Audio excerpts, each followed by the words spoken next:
Hello everyone and welcome back to our channel. Thank you very much for tuning in.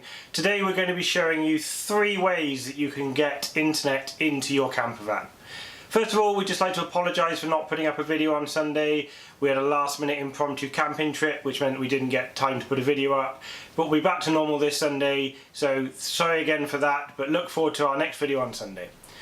So what we'd like to talk about is how to get internet in a camper van. Internet, everyone uses it.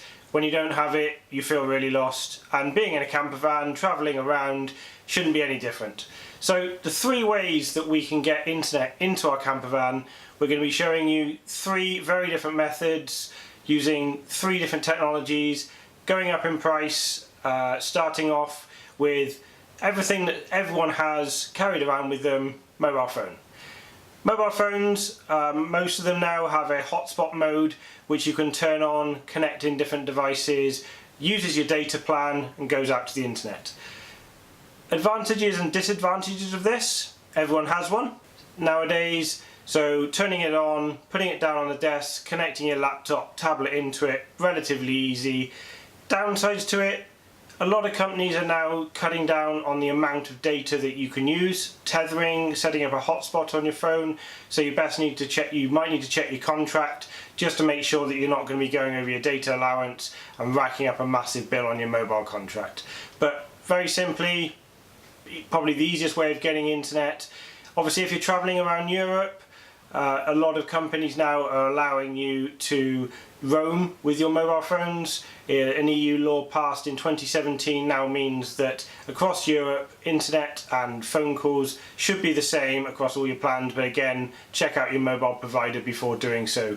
You can also, networks like 3, which both Charlotte and I are on, allow you to use it in various countries around the world, not just in Europe, meaning that your data plan, your mobile calling and your text follow you around the world, which is a great add-on. So go check out their website.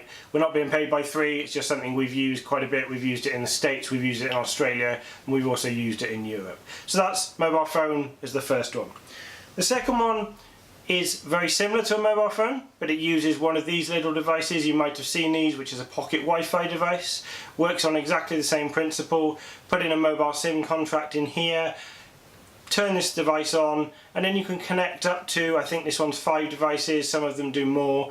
Connect into here, it creates a little Wi-Fi hotspot which you can join on your iPhone, on your Android phone, on your tablet, on your laptop, and then you can share the internet across multiple devices.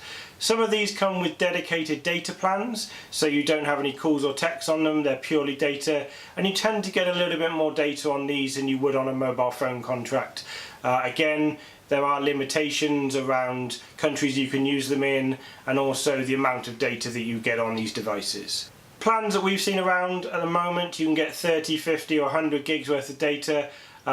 It will be sufficient for doing various streaming, browsing the web, uploading YouTube videos, listening to music. But again, best to check out what sort of data you're using and also how you're going to be using the internet. Disadvantages of both of these are signal strength. You need relatively good signal in the area that you're in order for these devices to work on both 3G and 4G. The antennas are built into these devices, so picking up any mobile signal, you need to be in a relatively good area. Again, you can use the provider's network's website to go on and check the areas that you're going to be travelling to make sure that they give you the coverage you need. Much like you do in the UK with your mobile phone, if you go into an area with not very good signal, you're not going to get very good internet, and it's the same when you travel. The third and final one we're going to be looking at, which is the one that we're going to be using in our van, is using a device like this. We're going to be doing quite a lot of internet work. We want to make sure that we've got some good internet in our van. So we've gone for a device made by a company called Outdoor Router. This device here allows you to connect to the internet in 2 different ways. One, inside this little device here, if we open up this box, what you can see inside, various different pieces of circuitry. And what you can do is just in here you can put in a mobile SIM. So you can go to one of the mobile providers, not just in the UK, in any country that you're in, buy a SIM card, pop it in here, and then close the box back up, and then this antenna here will then pick up the 3 and 4G signals down to that SIM card, and then this device creates a Wi-Fi network which you can join in just like the pocket Wi-Fi. As you can see, added advantages with this is it's got a rather large aerial on the top, which means that it can pick up those weaker signals and give you better signal in some of those weaker signal areas. The second way that this device can allow you to connect to the internet is using this antenna here. What this antenna here does is this will pick up wireless signals that are already created, so Wi-Fi hotspots, people's home broadband Wi-Fi that might be unsecured, or any other Wi-Fi signals that are in your area, and then it repeats them and allows you to connect to those within inside your van. Obviously they have to be unsecured networks, or you have to know the password to them in order to be able to connect, but again this will search out those wireless signals, boost them around your van, and then allow you to connect into them. We've done some quick tests with this outside. You just connect an Ethernet cable into the bottom of here, which is how it powers it. It can be powered on both 230 volts and also a 12 volt connection into the bottom of here. There is a separate kit for the 12 volt which we've bought. Done some quick tests on this just by placing a laptop outside, searching around for wireless networks, and we picked up 4. Plugged this device in, took the laptop back inside, searched for those wireless devices with this outside, and we were able to pick up 11 wireless networks. So again, quite a good piece of kit. Retails for about £200 if you're looking to do a little bit more internet usage on the road, if you're looking to work, or you're looking to be in a few more remote areas where the signal isn't that great. Definitely recommend picking one of these devices up. We'll put a link in the description below to their website. We're not being paid by them for this video, but we just thought we'd give you an update on what we're going to be using to get internet in our van. Just like these devices, there are many other ones on the internet, but these are just the 3 ones that we found around when doing some research. There are various different kits, similar to the outdoor router one that we've got, which allow you to mount aerials on top of your roof. But then again, it all depends on what your internet usage is going to be.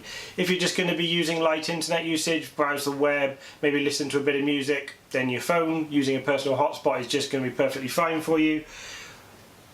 Stepping up, if you want to share across multiple devices, do a little bit heavier web browsing, maybe listening to some music, go for a pocket Wi-Fi.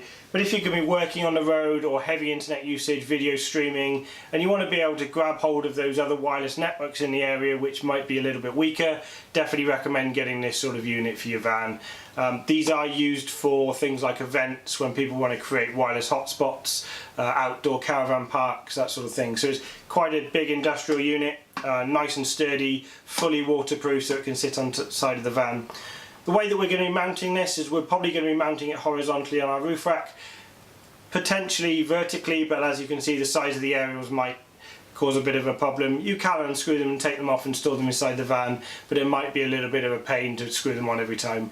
So we're going to be mounting it horizontally along the side of the roof rack, mounting it into the roof rack, but again we'll do a full video on that when we connect it up, running the Ethernet cable up inside the van, connecting it into our leisure batteries and having it powered. Various different modes on this for high and low power usage depending on what you want to do and how much battery you've got left. But yeah, looking forward to getting this set up and seeing what it can do.